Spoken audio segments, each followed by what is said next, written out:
muito prazer. Meu nome é André Xavier e hoje estamos aqui para apresentar o Jornal C. E meu nome é Julia Lima e hoje viemos falar um pouco sobre educação ambiental.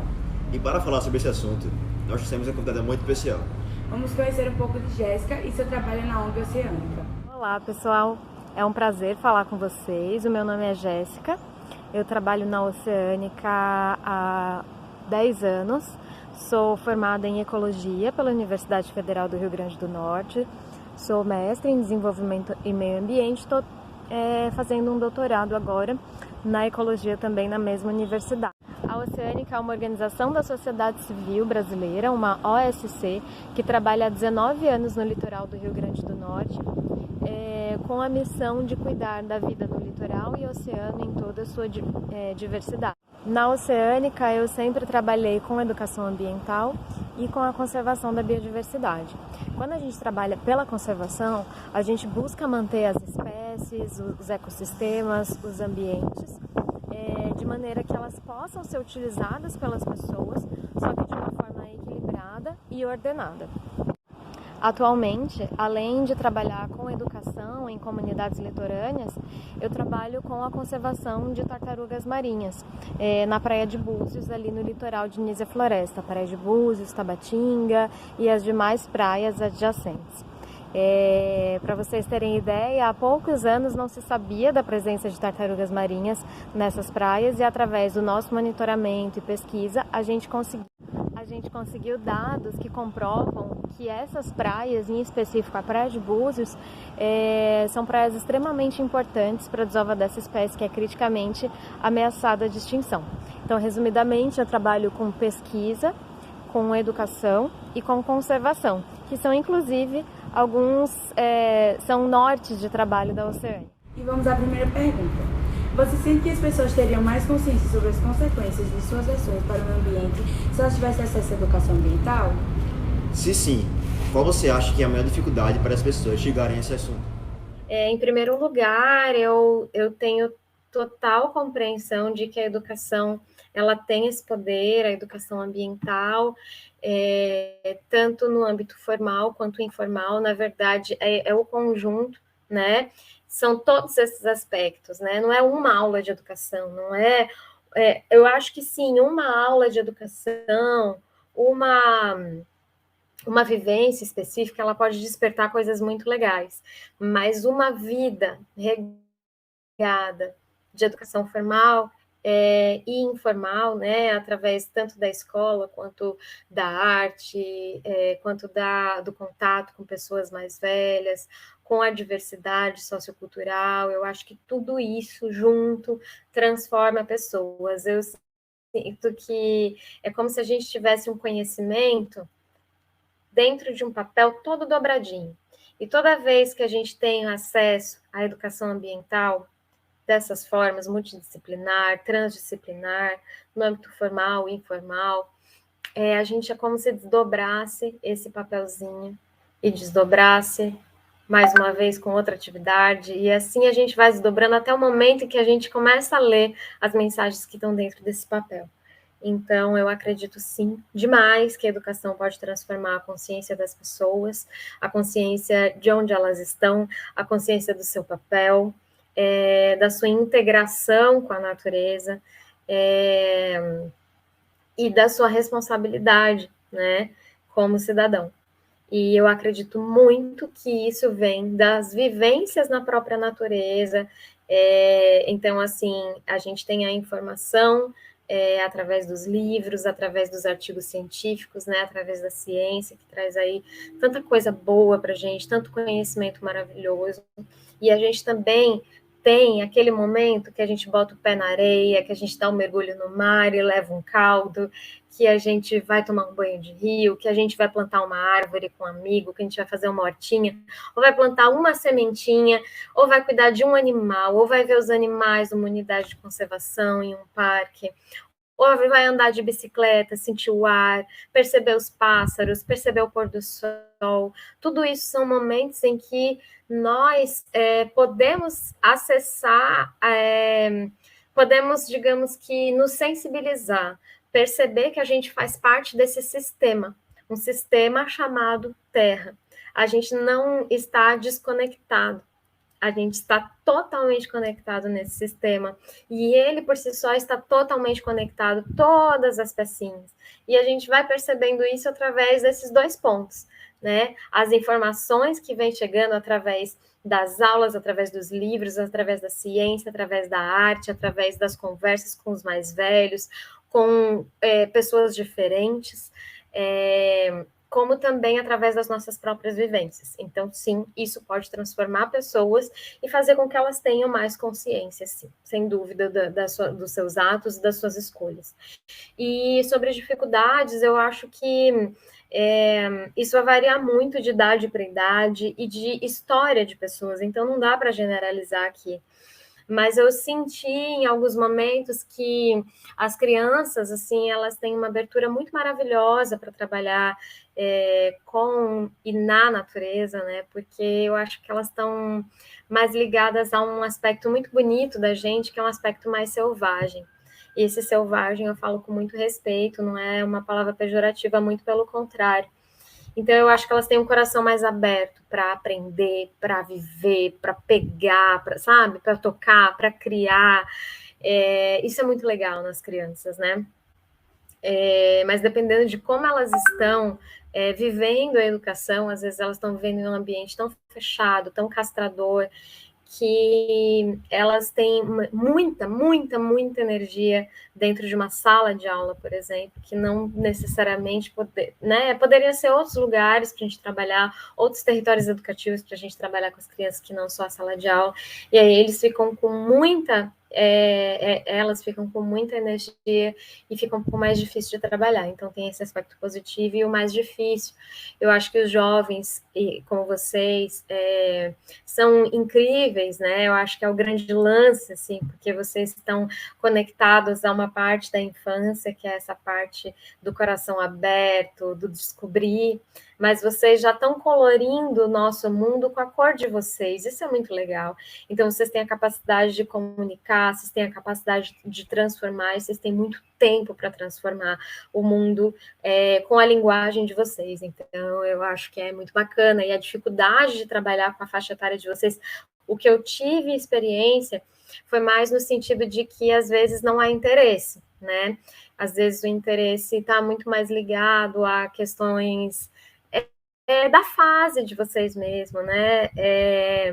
Que são, às vezes, questões muito mais internas e muito mais da relação, mais relacional de vocês. E também tem uma coisa que eu sempre, assim, que eu venho sentindo, né, de anos para cá, que é a relação com o celular, com o mundo virtual. Então, cada vez mais, tanto as crianças quanto os adolescentes, os jovens, não estão muito a fim de viver essas experiências na natureza e, enfim, vivenciar essas experiências com a educação ambiental, porque estão muito ligadas ao mundo virtual.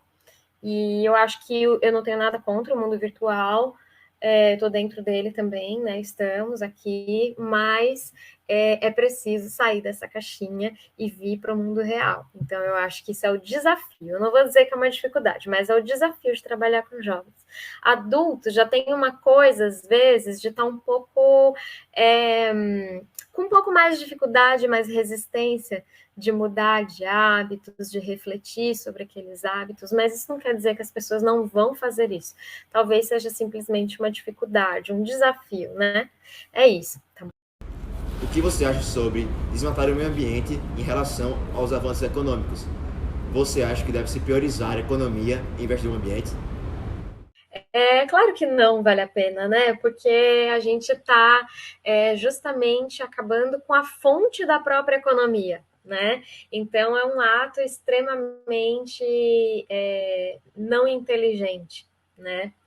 Só que infelizmente é o que acontece. Então, assim, nós vivemos essa realidade, a economia, o nosso sistema econômico, que está baseado em sistema capitalista de produção, ele não vislumbra as perdas que a gente tem, as perdas ambientais, mediante esses ganhos econômicos. Então, a gente tem, por exemplo, a produção agropecuária, aqui no Brasil, né? Que destrói nossos biomas, que destrói o bioma do Cerrado, que destrói a floresta amazônica e que abre possibilidades imensas de problemas para nós brasileiros e para a humanidade como um todo. Né? Então, a partir do momento que você desmata, você está diminuindo a biodiversidade, você está mexendo no ciclo hídrico do teu país, né? Você está mexendo no solo, você está mexendo na qualidade desse solo, você está mexendo na possibilidade, inclusive, das espécies que estão lá ficarem mais perto de nós e nos passarem doenças. A floresta é uma grande fonte de saúde. E os problemas da gente estão longíssimos de estar, estão longe de estar associados à natureza, pelo contrário, as soluções estão associadas à natureza. O problema é quando a gente devasta, quando a gente destrói, quando a gente polui para a produção, pensando simplesmente no lucro. Então, são empresas específicas, instituições específicas, grandes corporações, na maioria das vezes, que estão destruindo grandes sistemas ambientais. Eu não vou dizer nem que é um local apenas, uma condição apenas, né? A agropecuária, por exemplo, ela destrói o solo, ela acaba com a biodiversidade, como eu falei, em inúmeros sentidos.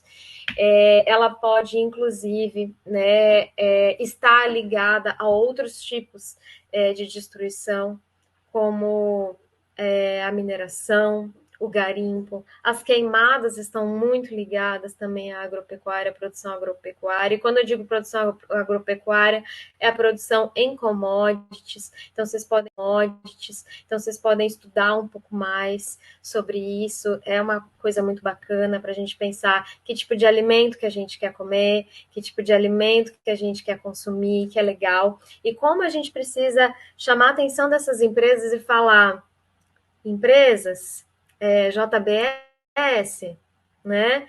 E tantas outras multinacionais. Olha, eu não quero que você passe por cima do meu ambiente por causa da sua economia. A gente precisa de produtos sustentáveis. Então, comprem seus ingredientes para produzir os alimentos que vocês estão produzindo de empresas responsáveis.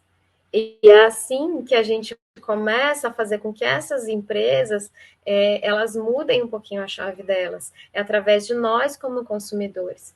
Então, dificilmente essas grandes corporações elas vão deixar de produzir em larga escala e destruindo a natureza se não formos nós junto com os acordos nacionais e internacionais para a conservação do meio ambiente, para que façam e que exijam que se cumpram novas formas de agir para uma economia mais justa, para uma economia que considere o ambiente, que considere as mudanças climáticas, que considere a perda da biodiversidade, que considere tudo isso e que diminua as chances de todas essas coisas acontecerem. Né? Então é por aí, não vale a pena, podemos fazer diferente e acho que vocês podem estudar mais sobre tudo isso e pensar em formas da gente melhorar nesse aspecto. E vamos para a terceira pergunta. Como você acha que a indústria poderia se tornar simpatizante do avanço da educação ambiental se seus lucros são dependentes do consumo extremo? Essa lógica do consumo extremo ela está ultrapassada, porque os nossos recursos estão acabando. Isso é verdade. Então, nós estamos vivendo uma crise climática, ela já está em percurso, nós estamos chegando a certos limites planetários. A partir da travessia desses limites, né, quando a gente passa desses limites planetários, que tem a ver com a perda da biodiversidade, a perda da biodiversidade ela tem um papel tão importante quanto as mudanças climáticas. Então, a gente está com dois extremos muito grandes, muitos extremos, na verdade, não só dois, mas tem a perda da biodiversidade, tem as mudanças climáticas, tem muitos outros extremos que a gente precisa tomar cuidado porque a gente está chegando a um limite planetário. E aí as empresas e essa forma de produção para consumo extremo é um tipo de cultura que ela não cabe mais na realidade que a gente está. A gente já gastou todos os nossos recursos. E agora a economia precisa se tornar diferente. E é por isso que eu falei, né, na resposta anterior, sobre os acordos ambientais, né? A gente está vivendo aí, a gente está no meio da COP, inclusive é legal vocês acessarem, vocês verem quem está participando, quais são os temas que estão sendo abordados. Existem algumas outras reuniões e acordos internacionais, existem questões nacionais também, né? E estaduais e municipais. Então, assim, hoje em dia, para que a gente, para que as indústrias tenham uma postura diferente, nós precisamos de acordos internacionais, nós precisamos de uma política nacional voltada para a sustentabilidade, voltada para o cuidado com as mudanças climáticas, com a crise climática, voltado para a justiça socioambiental. Quando o governo de um país está apoiando esse tipo de condição e não apoiando justamente a destruição do nosso país, aí a gente consegue fazer com que as indústrias andem na linha, né, de uma produção mais sustentável. E aí a gente vai para um outro setor que é o nosso, que é o setor do consumidor. Então, assim, além de nós sermos as pessoas que votam e que vão colocar essas pessoas no poder, esses nossos representantes no poder, para estar limitando e colocando condições para as empresas e apoiando também empresas e pequenos e agricultores menores e outros tipos de prática mais sustentáveis. Pessoas que vão para esses encontros internacionais e conseguem construir boas propostas e para o próprio país e para o mundo. E também nós somos as pessoas que consomem esses produtos. Então, a gente precisa estar pressionando essas empresas também para que elas mudem a forma de produção, né? Porque não existe. Então, assim, hoje, empresas que estão engajadas na causa ambiental, na verdade, elas ganham com isso, tá? Então, não é só o consumo extremo que vai fazer essas empresas ganharem, mas muitos, por exemplo, a minha geração, que a gente chama de geração dos millennials, elas normalmente apoiam empresas que têm mais responsabilidade socioambiental. Talvez a geração de vocês também seja uma geração que cada vez mais exija dessas indústrias, dessas empresas. Então, é por aí que essas empresas vão precisar mudar a cultura, essa cultura de produção, porque não existe outro caminho, a não ser a gente perder a oportunidade de viver como humanos na Terra. A natureza vai continuar, vai se regenerar em milhares e milhares de anos, muitas espécies vão desaparecer, inclusive a nossa. Então, não dá mais para a gente viver o sistema, né, que vem sendo construído desde a Revolução Industrial até os dias de hoje. Beleza? Em sua opinião, o que você acha que precisa ser feito para que a Política Nacional de Educação Ambiental, regida pela Lei 9.795, seja posta em prática? Eu vou falar especificamente do que eu acho, sim, do que eu acredito com relação às escolas. Eu acho que para a gente ter uma educação formal, com a educação ambiental sendo colocada em prática de forma transdisciplinar, multidisciplinar, é preciso que exista uma política muito forte, uma força de vontade governamental muito forte para que isso seja colocado em prática, para que os professores sejam formados e capacitados durante tempo, muito incentivados, né, através de N tipos de capacitações, de formações, de práticas educativas para os professores, para que eles mesmos se transformem e se sensibilizem cada vez mais e possam se inspirar para poder trabalhar nas escolas. A profissão, né, professor, é uma das mais estressantes do país. E um professor que tem que trabalhar mais de 8 horas por dia, muitas vezes, ainda leva trabalho para casa, trabalha com muitas turmas diferentes, cada turma com 45 alunos, como é que esse professor vai ter condição de se inspirar para trabalhar de forma transdisciplinar a educação ambiental nas escolas, nas suas aulas? Então, assim, não é fácil a vida dos professores, em especial no ensino público.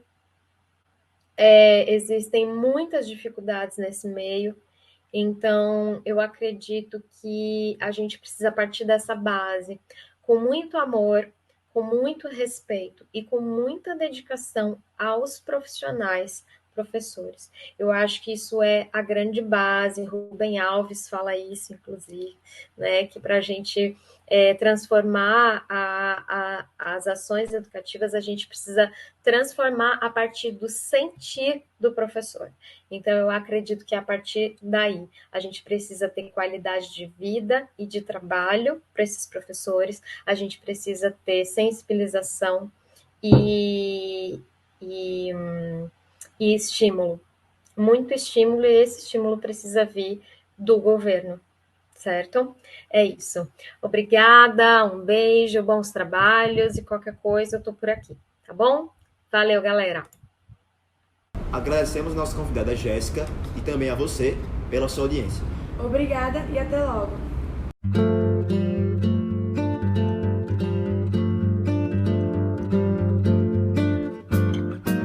Manter em pé o que resta não basta, que alguém virá derrubar o que resta. O jeito é convencer quem devasta a respeitar a floresta.